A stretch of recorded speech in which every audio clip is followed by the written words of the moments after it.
목걸이? 갑자기 산후우울증 얘기하다가 웬 목걸이? 그거 하나 사주면 내가 다시 힘내서 애기를 볼 수 있을 것 같다니까. 빨리 사줘.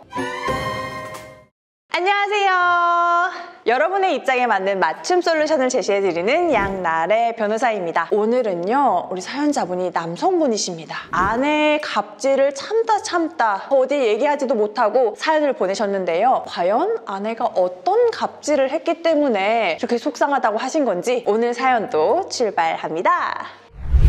결혼하고 나서 처음 1년 동안은 아내하고 행복한 신혼생활을 즐기셨다고 합니다. 바로 아이를 갖는 것보다는 충분히 신혼생활을 즐기고 나서 아이를 갖는 게 좋을 거라고 생각했기 때문에 여행도 가고 뭐 주말마다 데이트도 많이 하고 신혼을 행복하게 보내셨던 거죠. 신혼생활을 1년 정도 하고 나서 아이를 가지고 싶다는 생각이 드셨다고 합니다. 나하고 내가 사랑하는 아내를 똑 닮은 아이가 하나 있으면 우리 가정이 더 완전한 가정이 되지 않을까? 이런 생각이 드셨던 거죠. 아내하고 언제쯤 아이를 가지면 좋을지 의논을 해보기로 했습니다. 자기야, 우리 이제 신혼생활도 즐겼으니까 이제 슬슬 애기 가지는 거 어때?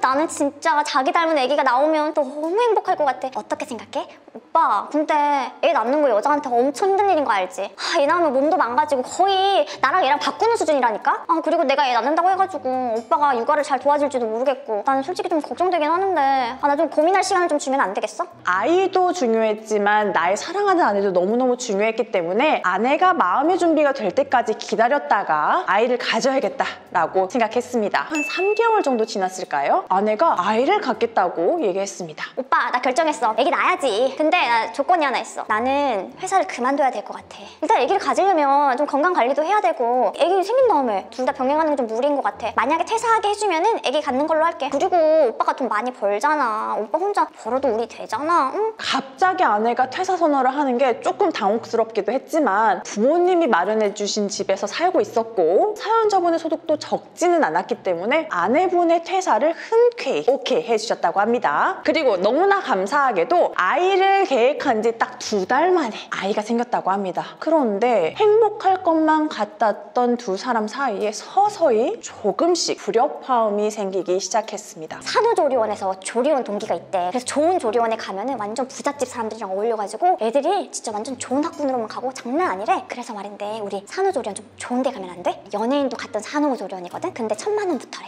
오빠 그 정도는 쓸 수 있지? 그렇게 오빠가 애기 가지자고 해서 애기 가진 거잖아. 1000만 원? 우리 애기 낳으면 처음에 들어가는 돈도 많은데 1000만 원 너무 과한 거 아니야? 내가 알아보니까 우리 동네에도 진짜 괜찮은데 한 300만 원 중반대면 충분하대. 그럼 처음부터 된다고 말을 하지를 말던가. 왜 사람 기대하게 만들어놓고 이제 와서 싫다고 하는 거야? 짜증나 진짜. 그럼 300만 원짜리 거기 갈 테니까 그럼 나 출산 선물 사줘. 뭐 가지고 싶은데? 출산 선물은 진짜 여자한테 엄청 기념비적인 거였는지 알지? 샤넬백 하나만 사주면 돼. 주변에서 직장 동료분들한테 얘기를 많이 들었대요. 아내가 출산하고 나면 진짜 몸이 많이 망가지고 너무 힘들고 이런 얘기를 들었기 때문에 출산 선물로 좋은 거 하나 선물해주는 게 나쁘지 않겠다라고 생각을 해가지고 큰 마음 먹고 가방도 하나 사줬다고 합니다. 그런데 아내분의 요구가 갈수록 높아졌다고 합니다. 나 아무래도 산후우울증인 것 같아. 사람들이 애 낳고 죽고 싶다고 하는 거 왜 그런지 알겠어. 애 보는 거 진짜 너무 힘들어. 진짜 자기 힘들다고 해가지고 시터 이모님 일주일에 5번 오시잖아. 나 그것도 사실은 조금 무리한 거긴 한데 그래도 힘든 거야? 오빠가 애를 안 봐서 그래. 좀 있으면 우리 애기 100일이잖아. 나 목걸이나 하나 사주든지. 목걸이? 갑자기 산후우울증 얘기하다가 웬 목걸이? 아니 그 목걸이 사주면 내가 좀 기분이 업될 수도 있잖아? 아니 진짜 오빠는 어쩜 이렇게 여자 마음을 몰라? 그거 하나 사주면 내가 다시 힘내서 애기를 볼 수 있을 것 같다니까. 빨리 사줘. 아이를 양육하는 것보다 내가 아이 때문에 힘들다. 그러니까 오빠가 나한테 뭘 해줘라 하는 요구가 늘어나기 시작했대요. 아내의 요구에 따르지 않자니 아내가 애기를 잘 보지도 않을 것 같고 아무리 월급을 많이 받는다고 하더라도 아니 아까 지금 시터 이모님 월급 나가죠. 애기 뭐 분유값 나가죠. 집 고정비 나가죠. 이러니까 이제는 뭐 나만을 돈이 없었던 거예요. 그래서 마음의 불만이 쌓여가던 그날 결정적인 사건이 발생하고 말았습니다. 자기야 있잖아. 우리 부모님이 지금 아기를 5개월 3개월 동안 못 봤는데 주말에 우리 부모님 좀 뵈고 오면 안 될까? 아 지금 애기가 한참 예쁠 때인데 못 보니까 조금 속상하신가 봐. 아 뭐라고? 아 진짜 짜증나. 아 시부모님 오면 나도 불편하잖아. 그리고 애기 사진 보여드리면 되는 거지 뭐 굳이 애를 직접 보셔야 된대? 장인어른 장모님은 2주에 한 번씩 애기 보러 오시잖아. 우리 부모님은 지금 못 본 지 5개월이나 다 됐다고. 지금 애기가 어디 다르고 오늘 다르고 쑥쑥 크는데 우리 부모님도 좀 보셔야 되지 않겠어? 아니 오빠, 우리 부모님은 내가 편하니까 오는 거고 나는 시부모님 오시면 애기 보는 게 너무 불편한데 내가 그것까지 감수하면서 애를 보여드려야 돼? 아니 내가 애를 아예 안 보여드린다는 것도 아니고 사진이랑 영통하면 되잖아. 이제 참았던 화가 빵 터지고 말았습니다. 내가 지금 자기가 사달라는 거 다 해줘. 시터 이모님 다 불러줘. 시터 이모님 애 다 키워가지고 애기가 자기 따르지도 않잖아. 아 자꾸 너무 애기 가지고 갑질하는 거 아니야? 그리고 우리 부모님도 애기 좀 봐야지. 참, 내가 지금 애기 가지고 갑질한다고? 갑질하는 게 뭔지 한번 보여줘?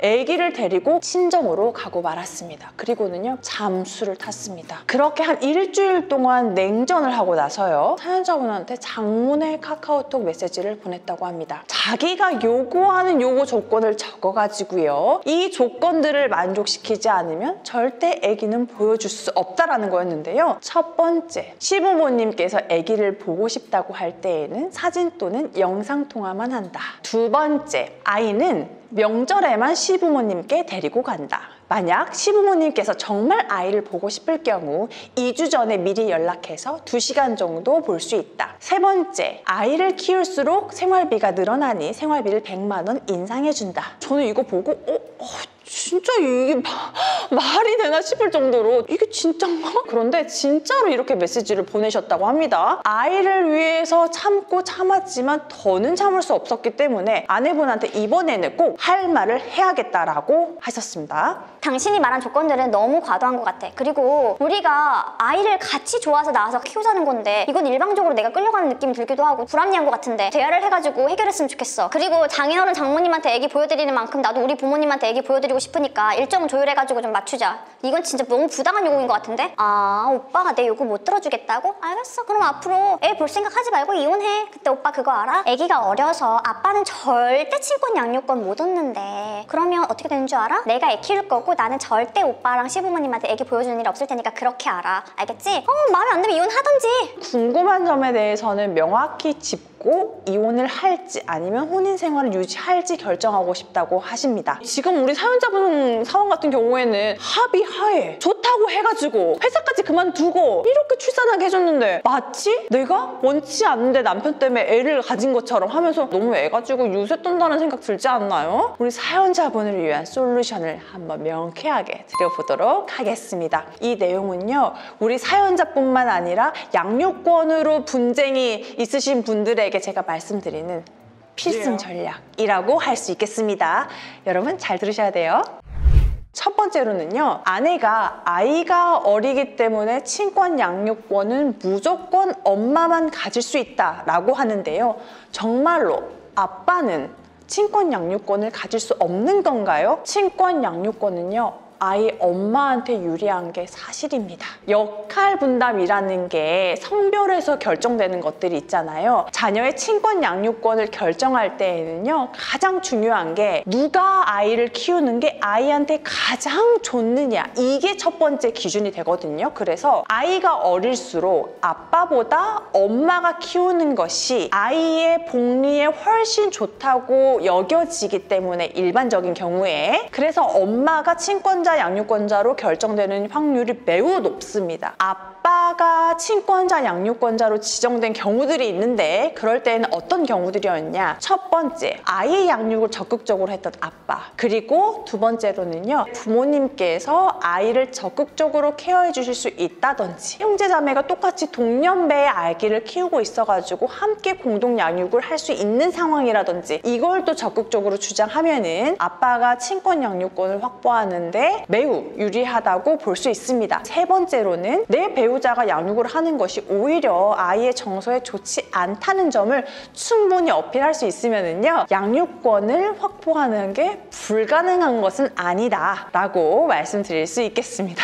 두 번째, 만약에 이혼해서 내가 아이를 키우게 된다라고 하면 절대 아빠를 보여주지 않겠다라고 선언했습니다. 만약 이런 상황이라면 절대로 아이를 볼 수 없게 되는 건가요? 부부가 이혼을 한다고 해도 아이의 엄마, 아이의 아빠라는 사실은 변함이 없는 거거든요. 그래서 내가 아이를 볼 수 있는 거는 나의 권리이자 아이의 권리이기도 합니다. 일방적으로 차단하는 것은요, 절대 불가능한 일입니다. 이행명령이라고 해가지고요, 아이 면접 교섭을 시켜달라고 신청을 할 수가 있거든요. 그리고 이걸 만약 이행하지 않을 경우에는요, 나중에 감치가 될 수도 있습니다. 그렇기 때문에 엄마가 아기를 키우는 건 아이에게 정말 좋지 않습니다. 만약 제가 아기를 키우게 된다면 주기적으로 아이 엄마도 보여주면서 아이가 엄마하고 적극적으로 소통할 수 있게 해줄 겁니다 라고 얘기를 하는 것이 우리가 양육권을 확보하는 데에도 좋은 팁이 된다. 네, 이렇게 생각하시면 되겠습니다.